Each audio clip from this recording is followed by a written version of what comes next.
شاداب بھائی کا سوال ہے، تراویح کے دوران مجھ سے سجدہ تلاوت کرنا چھوٹ گیا تھا تو کیا اب ان 2 رکعات کی قضا کرنی پڑے گی یا نہیں؟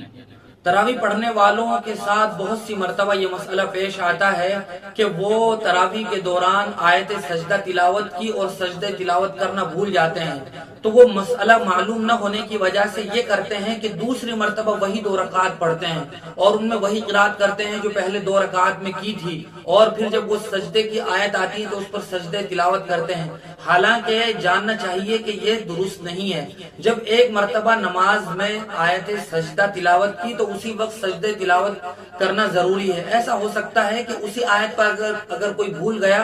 تو وہ 1 آیت کے بعد 2 آیت کے بعد 3 آیت تک وہ سجدے تلاوت کر سکتا ہے، اور اگر تب بھی یاد نہ آیا، رکوع میں جا کر یاد آ گیا تو رکوع میں نیت کی جا سکتی ہے، وہ سجدے تلاوت ادا ہو جائے گا۔ اور اگر اس وقت تک بھی یاد نہیں آیا تو جو وہ نماز کا سجدہ کرے گا اسی سے وہ سجدہ تلاوت ادا ہو جائے گا۔ دوسری مرتبہ نئے سرے سے 2 رکعات پڑھ کر اس میں سجدہ تلاوت کرنے کی اب ضرورت نہیں ہے، بلکہ صرف توبہ و استغفار کرنا ہوگا۔